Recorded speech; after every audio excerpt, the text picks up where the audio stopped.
Olá, amigos e irmãos. Hoje nós vamos estudar um pouquinho sobre o renascimento do Império Romano. Porque este é um assunto importante na área escatológica. Porque, na verdade, essas coisas já estavam preditas na Palavra de Deus e nós vamos ver exatamente esse contexto na esfera da Palavra do Senhor. Então eu tomo um texto bíblico que se encontra em Daniel, capítulo 7, versículo 7, que diz: Depois disso, eu continuava olhando nas visões da noite, e eis o quarto animal, terrível e espantoso e muito forte, o qual tinha dentes grandes de ferro.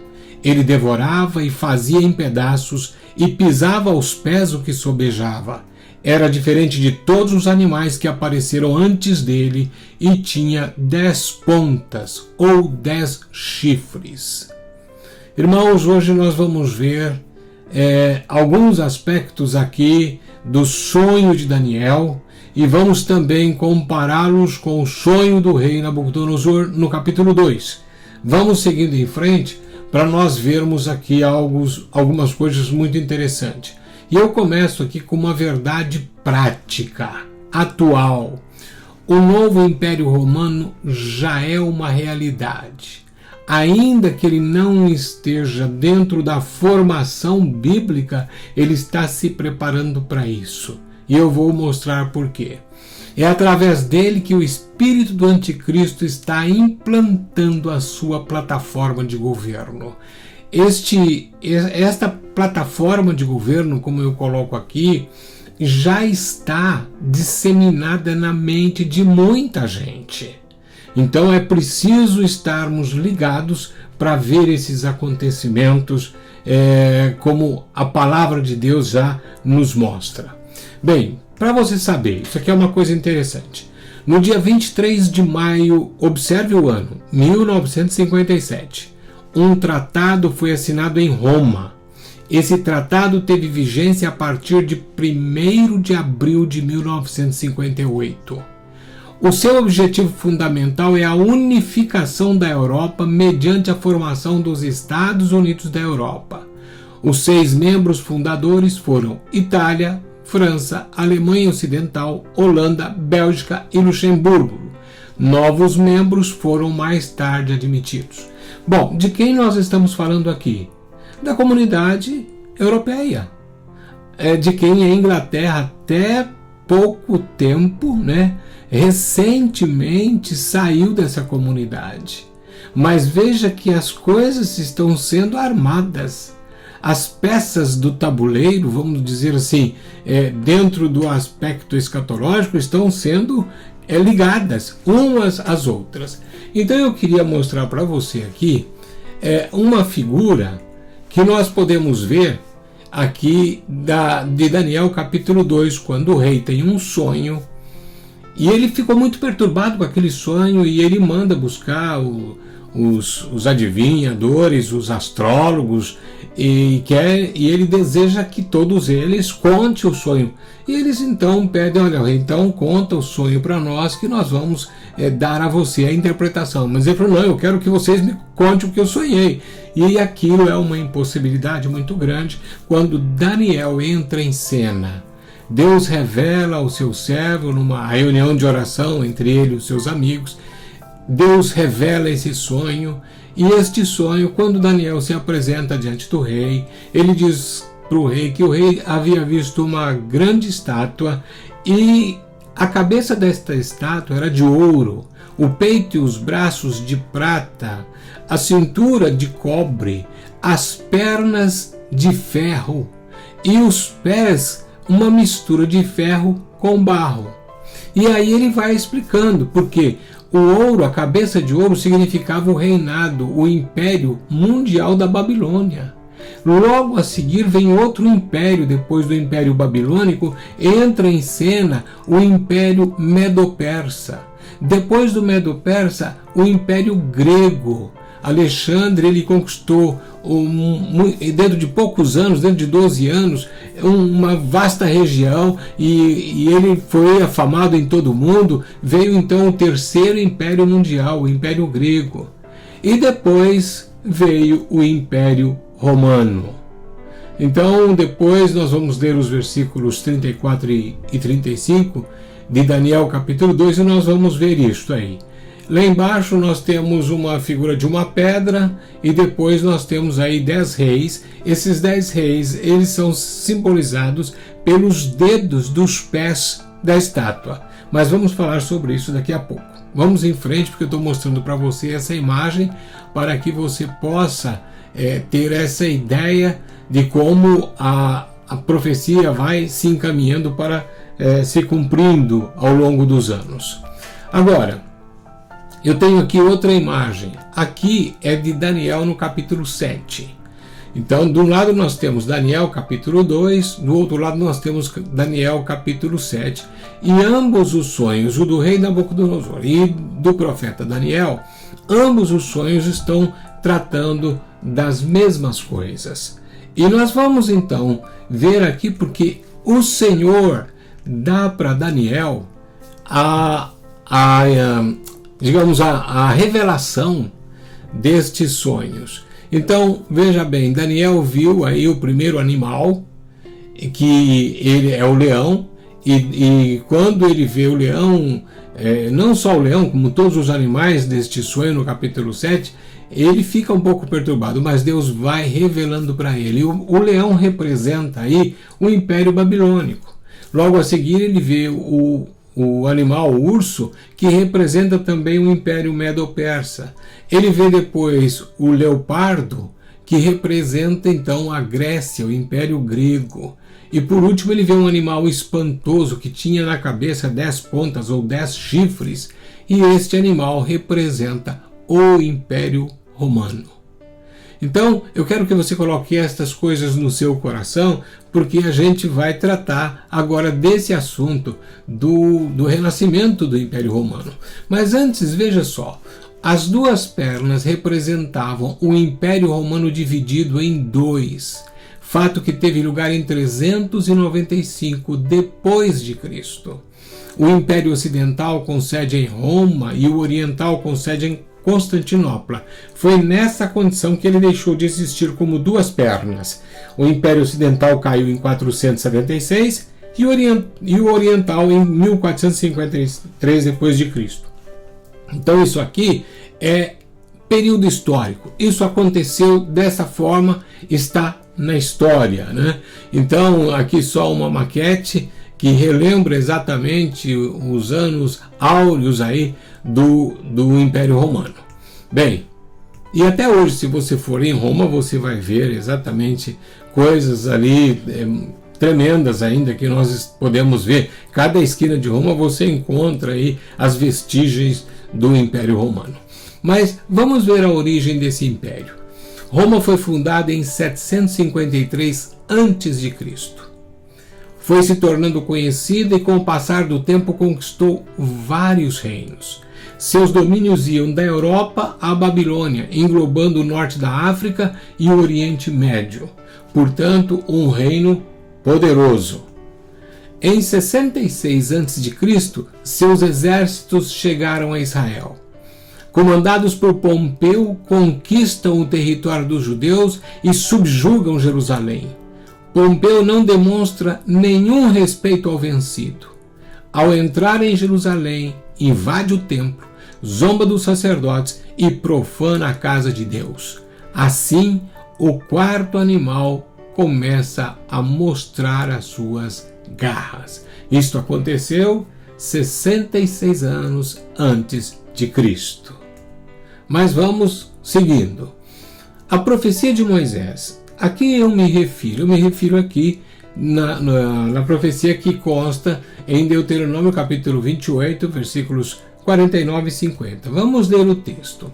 O Senhor levantará contra ti uma nação de longe, da extremidade da terra virá, como voo impetuoso da águia, nação cuja língua não entenderás, nação feroz de rosto, que não respeitará o velho nem se apiedará do moço.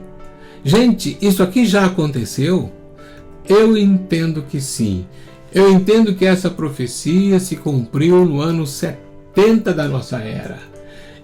Tito invadiu Jerusalém e os soldados não tiveram piedade de ninguém. O templo foi destruído novamente e dispersaram os poucos judeus que sobreviveram. Então, tudo isso tem uma razão de ser. Os judeus, eles rejeitaram a Jesus. Ele veio para o que era seus e os seus não o receberam. Deus mandou o Salvador, o Messias tão esperado, mas os judeus o rejeitaram. E porque rejeitaram o Messias, veja o que aconteceu. Aliás, é uma coisa muito interessante, porque o que nós vemos quando Jesus estava para ser crucificado e Pilatos o apresenta ao povo, né? E então o povo já mesmo se manifesta a Pilatos, porque Pilatos queria, assim, aparentemente já, quem sabe, soltá-lo e iria castigá-lo e soltá-lo, mas o povo disse a Pilatos: não, caia antes o seu sangue sobre nós, sobre os nossos filhos. Veja, eles estavam aí profetizando sobre eles mesmos um juízo. E no ano 70 da nossa era, Jerusalém foi invadida pelo general Tito e os soldados não se apiedaram de ninguém. E o templo foi destruído novamente. E os poucos judeus que sobreviveram dispersaram, eles foram dispersos, né? Vamos seguindo em frente. Bem, eu trouxe aqui para você um quadro para que você veja depois em casa. Se você pode parar o filme e verificar Daniel à luz de Apocalipse 13, ou seja, Daniel 7 guarda uma relação direta com Apocalipse capítulo 13. Vamos ver o quadro. O que Daniel viu no capítulo 7, o que João viu em Apocalipse 13. Então, número 1. O quarto animal sai do mar com 10 chifres. Versículo 7. Olha só. O que João viu em Apocalipse 13. A besta que sai do mar com 10 chifres. Daniel viu o chifre pequeno com boca que fala grandiosamente. João viu a besta foi dada a boca que falasse grandes coisas e blasfêmias. Daniel viu o chifre pequeno fala palavras contra o Altíssimo. João viu a besta abriu a sua boca em blasfêmias contra Deus. Daniel viu o chifre pequeno destruirá os santos do Altíssimo. João viu a besta foi permitido fazer guerra contra os santos e vencê-los. Por último, você vai ver aqui que Daniel viu a duração do domínio do chifre pequeno e é de um tempo e tempos e metade de um tempo. Isso significa 3 anos e meio. João viu a besta tem poder durante 42 meses, ou seja, 3 anos e meio. Então, o que nós vemos em Daniel, nós vemos também em Apocalipse. Aliás, o livro de Daniel é chamado o livro também de Apocalipse do Antigo Testamento. Depois você pode parar aqui o filme e verificar os textos que eu coloquei aí. Vamos em frente. O Império Romano na era escatológica. Apesar das aparências, estará cronicamente dividido. Vamos ler aqui Daniel capítulo 2, versos 42 e 43. Como os artelhos dos pés eram em parte de ferro e em parte de barro, assim por uma parte o reino será forte, e por outra será frágil. Quanto ao que viste do ferro misturado com barro de lodo, misturar-se-ão mediante casamento, mas não se ligarão um ao outro, assim como o ferro não se mistura com o barro. Então, você não consegue realmente misturar ferro com barro. Mas isso, quando Deus mostrou para Daniel a revelação que Nabucodonosor teve, já com relação ao fim dos dias, o fim dos tempos, na era escatológica, o que nós vemos é exatamente uma fragilidade desse reino. Nós vamos seguindo para ver mais ainda algumas coisas. Por exemplo, as bases do Império Romano são frágeis, como a história aponta. Isso aqui já é histórico. Mas observe que mesmo aqui na Europa como um todo, ainda que a Inglaterra tenha saído há poucos dias, há poucos meses aí da comunidade, mas isso continua sendo uma realidade muito presente aqui na Europa. Por exemplo, os ingleses continuam a não aturar os franceses, que desconfiam dos alemães, que não se dão com os italianos, que não aturam os espanhóis. Então, isso é interessante, porque uma parte vai parecer que está unida, mas eles têm tantas diferenças entre eles mesmos, que isso, na realidade, demonstra essa fragilidade. Segundo, a formação administrativa do Império Romano. 10 nações ou 10 reis? Quando Daniel vê a imagem espantosa daquele animal que aparece na sua cabeça com 10 pontas ou 10 chifres, está se referindo aqui a 10 nações ou 10 regiões. Eu particularmente entendo 10 nações que podem englobar aí 10 regiões dessa mesma forma administrativa desse novo império, né? E isso também que nós vemos lá nos 10 dedos dos pés da estátua simbolizam a mesma coisa aqui, né? E dessas 10 nações, então, vai surgir aí a besta, que é o anticristo. Bem, o objetivo do novo Império Romano. Que objetivo? Sustentar o governo de Satanás através da besta e do falso profeta. Então, meus irmãos, hoje mesmo nós estamos aí atravessando problemas sérios com esse confinamento.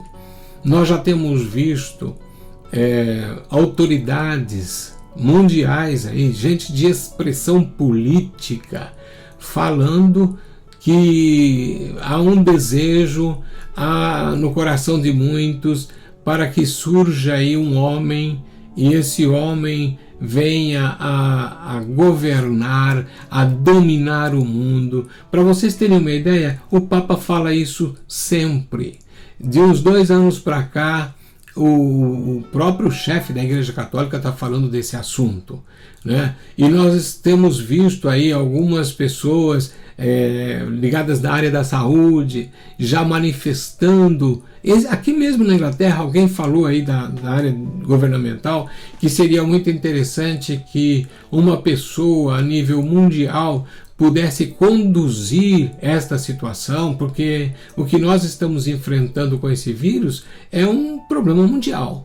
Então, nós precisamos entender que o momento é propício para tudo isso, para esse surgimento, as coisas estão sendo preparadas e o objetivo dessas nações que vão se unir, dessas 10 nações, seria sustentar o governo de Satanás através da besta e do falso profeta. A destruição do Império Romano. Bem, Daniel viu, ou melhor, Nabucodonosor viu que uma pedra é como se ela viesse do céu, uma pedra cortada, ou seja, sem auxílio de mãos, é como se ela viesse do céu e ela atingia exatamente ali os pés da estátua. E quando atinge os pés da estátua, quebra aquela estátua e a estátua vem ao chão por completo. Vejamos Daniel 2, 34 e 35. Quando estavas olhando, isso é Daniel falando para o rei, né? Quando estavas olhando, uma pedra foi cortada sem auxílio de mãos. Feriu a estátua nos pés de ferro e de barro e os esmiuçou.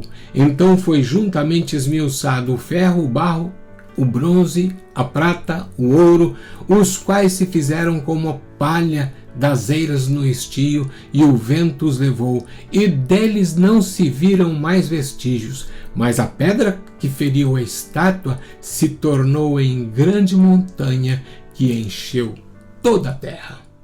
Do que Daniel estava aqui falando quando ele toca nessa pedra que o rei tinha visto, né? Esta pedra ela simboliza Cristo. Nós vamos falar logo mais, não neste estudo, mas sobre a batalha do Armagedon. Quando nós formos falar com ela, vamos ver se nós nos lembramos do que nós estamos falando aqui agora. Porque as nações virão contra Israel. Esse povo agora, nesta situação complicada, quando as nações da terra virão contra esse povo para destruí-lo da face da terra, aí acontece a volta de Jesus na sua manifestação pública e notória. E ele vem, agora essa pedra, ela aponta exatamente para essa situação. E ele vem para livrar Israel. E nesse momento, como o rei viu que a pedra se tornou em grande montanha que encheu toda a terra. Do que ele está falando aqui? Do reino milenar. Mas a gente vai falar nisso daqui a pouco mais nos próximos estudos. Bom, eu quero concluir, porque hoje nós estamos tratando desse renascimento do império. Observe uma coisa interessante. Jesus nasceu e morreu sob o Império Romano. O imperador, representado por Pilatos, condenou Jesus à morte. Agora Jesus voltará nos dias de um Império Romano ressuscitado, porém de forma diferente. Jesus o abaterá e o destruirá. Aleluias! Glória a Deus! Agora, só para que você tome conhecimento. Em 1968 foi fundado o Clube de Roma, sendo seus membros desde então personalidades de gabarito reconhecidamente mundial na política, na economia, nas ciências e na educação. O objetivo do clube é estudar o futuro da raça humana, considerando o seu passado e o seu presente para planejar o seu futuro. Uma das conclusões a que chegou o clube há poucos anos é a de que a humanidade necessita urgentemente de um governo único e centralizado para resolver seus problemas e suprir as suas necessidades. Irmãos, é o que eu estava falando agora há pouco. O mundo está preparado. Esse Clube de Roma, ele existe desde 1968 e ele então, na sua fundação, eles buscam exatamente estudar o futuro da raça humana e ao fazer este estudo eles consideram o passado, o presente e dentro dessa situação eles planejam o futuro. Mas ao estudar desta forma, eles chegaram à conclusão de que a humanidade necessita urgentemente de um governo único e centralizado. Quem é esse governo único e centralizado? O anticristo, o ditador mundial, que está sendo esperado para cumprimento das profecias. Só que, no meu entender, a igreja não estará aqui, né? Então tem muita gente que fica preocupado com o número da besta, com tantas outras situações. Eu digo, se preocupe com a sua vida espiritual. Viva uma vida de santificação. Viva uma vida de um relacionamento profundo com o Senhor. Porque você não vai estar aqui. Se o arrebatamento acontecesse hoje, então todos aqueles que estão preparados seriam levados e nós não veríamos o anticristo. Mas a terra e aqueles aqui que ficarem aqui na terra, esses verão e participarão de todos os juízos descritos no livro de Apocalipse, a partir do capítulo 6 até o capítulo 18. Então, vamos ficar atentos a tudo isso, meus irmãos. Mas quando você pensa nisso aqui, que o Clube de Roma foi fundado exatamente com esse objetivo, a gente pode até perguntar, não é muita coincidência? Eu digo, não. Não é coincidência, Deus é soberano. Não há coincidência na história já escrita e por acontecer. Por quê? Porque Deus está no controle de todas as coisas. Glória a Deus, aleluias. Que Deus abençoe ricamente o seu coração e a Ele todo louvor, toda glória e toda adoração. Glória a Deus.